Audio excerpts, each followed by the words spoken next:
প্রিয় দর্শক, দেশ এবং প্রবাসে এই মুহূর্তে যে যেখান থেকে আমাদের ইউটিউব চ্যানেলটি দেখছেন সবাইকে প্রীতি এবং শুভেচ্ছা জানিয়ে শুরু করছি আজকের প্রতিবেদন। তো দর্শক, আপনারা দেখতে পাচ্ছেন যে আমার সামনে একজন সুন্দরী আপু বসে আছে। আজকে আমরা আসি আপুটির জীবনের গল্প আপনাদের শোনাবো। তার জীবনের ভালো লাগা ভালোবাসার যে কথাগুলো আছে, কষ্টের কথাগুলো আছে, সেগুলি আমরা শুনবো।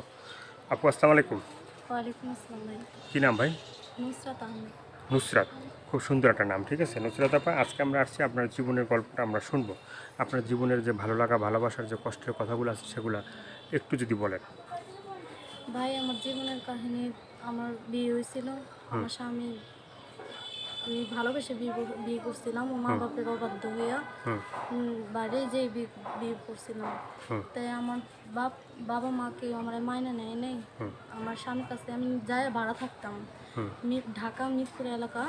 তো ওই জায়গায় যাই ভাড়া থাকতে আমার স্বামী আমার ফেলায় রেখে একটা বাচ্চা হয়েছে। আমার ফেলায় রেখে একটা সম্পর্ক করছে একটা মেয়ের সাথে, আমি মানে জানতাম না। আপনার স্বামী যে আপনাকে বিয়ে করছে সেটা কি সম্পর্ক করে বিয়ে করছিল? হ্যাঁ, সম্পর্ক করে বিয়ে করছিল। সম্পর্ক করে বিয়ে করার পরে কি আপনারা কি মানে দুজনকে পালাই বিয়ে করছিলেন? হ্যাঁ, পালাই বিয়ে পালিয়ে করছিলেন? বিয়ে করছিল। পালাই বিয়ে করার পর ছিলেন কোথায়? মিরপুরে। মিরপুর, হ্যাঁ, মিরপুর এক মিরপুরে। নম্বর। তো সেখানে কি তাদের বাড়ি, মানে ছেলের বাড়ি না, না ভাড়া সেখানে ও থাকতেন? ভাড়া থাকতো। ওর দেশের বাড়ি এই বরিশাল। বরিশালে। তো বরিশালের পুত্রবধূ আপনার ছিলেন। হুম। তো এখন আপনি মানে বরিশালের বউ নাই? না, বরিশালের বউ নাই, সে ছেলেটা আপনাকে ছাড়িয়ে দিচ্ছে। সাইডে দিচ্ছে। তো এখন আপনার সংসারটা কিভাবে চলছে? কিভাবে ভাই, আগে মানুষের বাড়ি কাজকর্ম করি, এখন তো লকডাউন, মানুষের বাড়ি যাইতে পারি না। বাবুটা নিয়ে আমার খুব কষ্ট হইতেছে। এখন কোনো প্রবাসী ভাই যদি আমরা সাহায্য সহযোগিতা করতো, বা আমার ছেলেটারে নিজের ছেলে করে, আমার নিজের বউ করে, বউর অধিকার দিয়ে আমার সাহায্য সহযোগিতা করে আমার পাশে দাঁড়াইতো, তাহলে আমার খুব উপকার হইতো।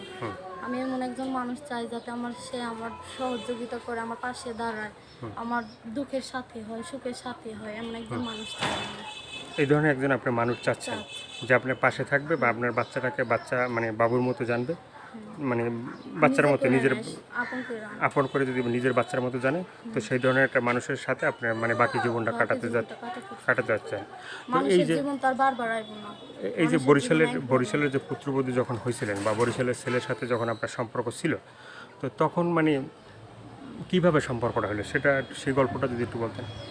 উম, ভাই, আমি আমার খালার বাসায় থাকি। আমার হুম বাবা, আমার মা, আমার বাবা বিয়ে করছে আরেকজন। আমার মা ছোটবেলায় মারা গেছে। হুম আমার বাবা আমাদের ফেলায় রেখে চলে গেছে, আমাদের দায়ভার নেয় নাই। হুম আমরা ছোটবেলায় এলো খালার কাছে থাইকা এই চাকরি করতাম। হুম এই চাকরি থেকে ওই ছেলেও চাকরি করতো। আমরা একসাথে চাকরি করতে করতে বান্ধবী ছিলাম কয়েকজন, হুম আর ওরাও বন্ধু বান্ধবী ছিল, সবাই মিলেমিশে করতাম। তো ওইভাবেই পরিচয় হয়েছে, হুম চেনা জানা হয়েছে, ওইভাবেই আর কি কথাবার্তা হইতে হইতে একটা সম্পর্ক হয়েছে। একটা সম্পর্ক হয়ে গেল। সম্পর্ক হওয়ার পর থেকে তারপর আমরা বললাম, কিন্তু বাবা মা মাইনে নিল না। তারপরে আপনারা বিয়ে নিজের তো মানে একটা নিজেরা সিদ্ধান্ত নিজেরা নিলাম। সিদ্ধান্ত করে বিয়ে বসলেন। কিন্তু এই যে সম্পর্কের কথাটা বললেন, হ্যাঁ, এই সম্পর্কের কথাটা কার পক্ষ থেকে আগে আসলো, যে ভালোবাসার কথাটা? মানে আপনারা সবাই বন্ধু বান্ধবী, মানে সবাই মিলেমিশে একসাথে থাকতেন, ওই ই করতেন। ছেলেই বলছিল। ছেলেই বলছেন। তো ছেলে বলার পরে কি প্রথম বলাইতে কি আপনি রাজি হয়েছিলেন না? আমিও পছন্দ করতাম আর কি, ওরকম একটা মানে ভাব ছিল। ছেলে বলার আগে কি আপনারও মানে মনে মনে মনে পছন্দ মনে ছিল যে এই পছন্দ ছেলেটাকে ছিল, যদি আমি হ্যাঁ। ভালোবাসতে পারতাম? তো ভালোবাসাটা হয়ে গেল, হয়েই বা গেছে। আপনার যে পছন্দ ছিল সে মানে ভালোবাসাটা হয়ে গেল, হয়ে যাওয়ার পরে আপনার কেমন লাগছিল? কেমন লাগছিল, মনে করছিলাম যে একজন ভালো সাথী হইব, হুম নিজের এক চাকরি করতে হইব না, নিজে ঘরে বসে থাকুন, পর্দা করতে পারবো, হুম তারপর নামাজ পড়তে পারবো, রোজা করতে পারবো। কিন্তু সেই আশাটা তো আর হইতে দেয়নি। হুম সেই আশার মধ্যে জল ডাইলা দিছে। জল এখন ঢাইলে দিস। এখন যা আশা ছিল তা তো আর হয় নাই। এখন আশা, মানুষের তো সব আশাই সব সময় পূর্ণ হয় না, হয়তো আরেকজন ভালো মানুষ পায় হয়তো পূর্ণ হইতে পারে। হুম সেই আশায় এই জায়গায় আসা। তো এই যে মানে আপনার যে স্বপ্ন ছিল যে এই ছেলেটাকে আমি ভালোবাসতে পারতাম, সেই ছেলেটার পক্ষ থেকে ভালোবাসার কথা আসলো, সেখান থেকে আপনার ভালোবাসা হইলো, তারপর সংসার হইলো, আবার ফ্যামিলিকে জানাইলেন, বিয়া হইলো না, হ্যাঁ, তারপরে নিজেরা সিদ্ধান্ত নিজেরাই নিলেন, বিয়া সিদ্ধান্ত করলেন, নিছি। ঠিক আছে? তো তখন কি মানে বিয়ে শাদী করার পরে কি আপনি কি গেছিলেন মানে তাদের বরিশালের বাসায়? না, যাই নাই বলে তো ভাই চিনি না। বিয়ে হয়েছে, বাবু হয়েছে মাত্র 9 মাস। হুম তারপর তো আর নেয় নাই, যাওয়ার কথা ছিল, হুম যাইতে পারেনি।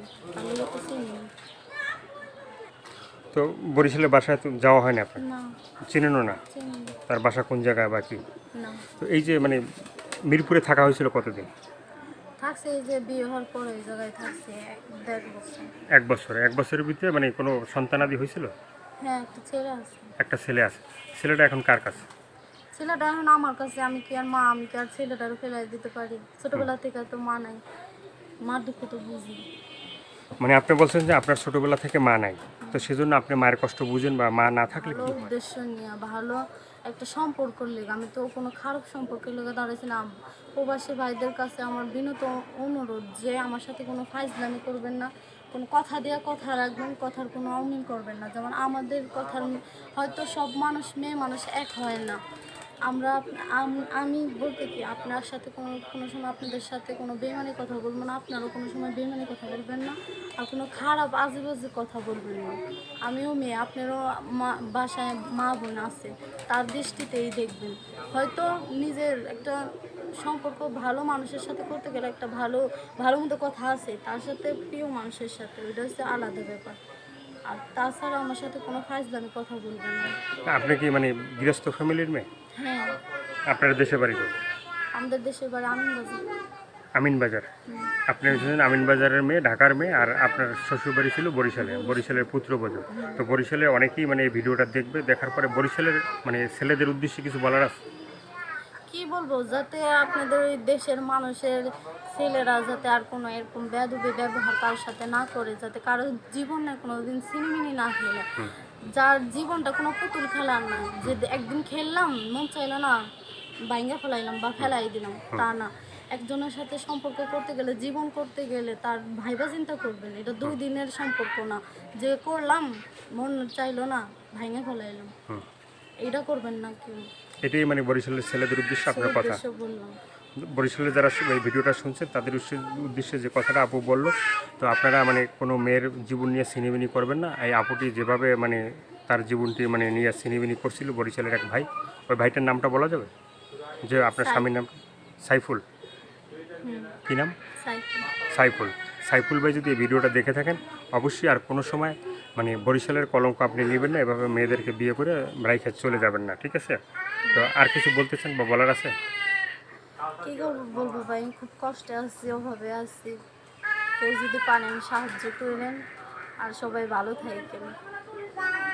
তো দর্শক, আপনারা শুনলেন এই আপুটির জীবনের গল্প। জীবনের গল্প শোনার পরে যদি আপনাদের ভালো লাগে, ভিডিওর ভিতরে ফোন নাম্বারটি দেওয়া আছে, সেই নাম্বারে এই আপুটির সাথে যোগাযোগ করবেন। আপু কিন্তু বরিশালের পুত্রবধূ ছিল, এখন সে নাই। তো যোগাযোগ করার পরে মনে হয় যে সে ভিডিওর ভিতরে যেভাবে কথাগুলো বললো সেভাবেই আপনাদের সাথে কথাগুলো বলতেছে। অবশ্যই তাকে যে সাহায্য সহায়তা করবে সেটা আপনার একান্তই ব্যক্তিগত ব্যাপার। তো মানে যারা দেখলেন তাদেরকে বলি যে আমাদের চ্যানেলে যারা নতুন দেখতেছেন, অবশ্যই চ্যানেলটি সাবস্ক্রাইব করে সঙ্গে থাকবেন। আর পৃথিবীর যেখানেই থাকেন সেখান থেকে বাংলাদেশটাকে বেশি বেশি করে ভালোবাসবেন, আর 5 ওয়াক্ত নামাজ পড়বেন। নামাজ পড়লে আপনার দিল মন সব কিছু ভালো থাকবে। বাংলাদেশটাকে বেশি করে ভালোবাসবেন। সবাইকে আল্লাহ হাফেজ।